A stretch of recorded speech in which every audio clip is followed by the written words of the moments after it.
சின்ன மருமகள் சீரியல்ல அடுத்து என்ன நடக்க போகுதுன்னு வாங்க பார்க்கலாம். இங்க ஏற்கனவே தமிழ் வீட்டுக்கு விவாகரத்து நோட்டீஸ் அனுப்பிட்டதால, அத பத்தி உறுதி செய்றதுக்கு வக்கீல் ஒருத்தவங்க தமிழ் வீட்டுக்கு வந்து தமிழ் கிட்ட வந்துட்டு கேட்குறாங்க. என்னம்மா விவாகரத்த வந்துட்டு உறுதி செஞ்சிடலாமான்னு. அப்ப தமிழ் வந்துட்டு இல்ல என்னால விவாகரத்து கொடுக்க முடியாது. அதுக்கு காரணம் என் வயித்துல வளர்ற குழந்தைக்கு அப்பான்னு ஒருத்தவர் வேணும். எனக்கு கணவர் இல்லாம நான் வாழ்ந்துருவேன். எனக்கு கணவர் தேவையே இல்ல. ஆனா என்னோட பிள்ளைக்கு அப்பான்னு ஒரு ஆளு இல்லைன்னா, அது நல்லா இருக்காது. அதனால இந்த விவாகரத்துல எனக்கு உடன்பாடு இல்லங்க. அப்படின்னு தமிழ் சொல்ல, உடனே அந்த பெண் வக்கீலும், சரி அப்படின்னா நீங்க சொன்ன மாதிரியே நான் ரிட்டன் நோட்டீஸ் அனுப்பிடவா? நீங்க சொல்றது உறுதிதானே? அப்படின்னு அந்த பெண் வக்கீல் கேட்குறாங்க. அதுக்கு தமிழும் கண்டிப்பா அனுப்பிருங்க. எனக்கு விவாகரத்து தேவையில்ல. நான் விவாகரத்து கொடுக்க போறதும் இல்ல.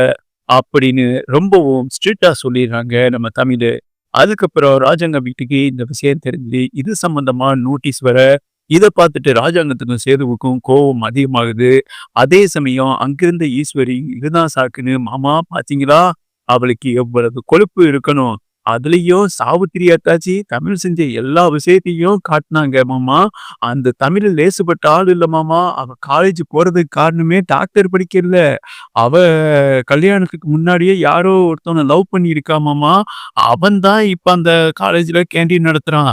இந்த விஷயம் சாவித்திரி அத்தாச்சி சொல்லி தான் எனக்கே தெரியுமாமா. வேற ஒருத்தன் கூட சுத்திக்கிட்டு நம்ம விவாகரத்து கேட்டா கொடுக்க மாட்டாளாமா. கொடுக்க மாட்டா அப்படின்னு ஈஸ்வரி நல்லா ஏத்தி விட, உடனே சாவித்திரியும் ஆமாண்ணே, அது நீ சொல்றது எல்லாம் உண்மைதான். இந்தா பாருங்க, எனக்கு தெரிஞ்ச ஒரு பொண்ணு இது எல்லாத்தையும் வீடியோவா எடுத்து எனக்கு அனுப்பியிருக்கா. பாருங்கண்ணே, பாருங்கண்ணே தமிழோட லட்சணத்தை அப்படின்னு போன் எடுத்து ராஜாங்கத்துக்கிட்ட காட்டுது சாவித்திரி.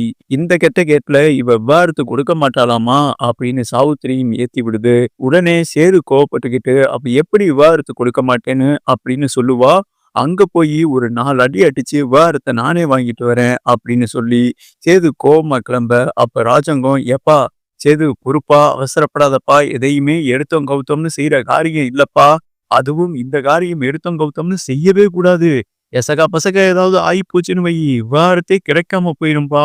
இருப்பான் போய் சமாதானமா பேசி பார்ப்போம். அப்படி அதுக்கு ஒத்து வரலைன்னா அதுக்கப்புறம் செய்ய வேண்டியதை செஞ்சிருவோம் அப்படின்னு சொல்லிட்டு ராஜாங்கமும் சேதுவும் தமிழோட வீட்டுக்கு கிளம்புறாங்க.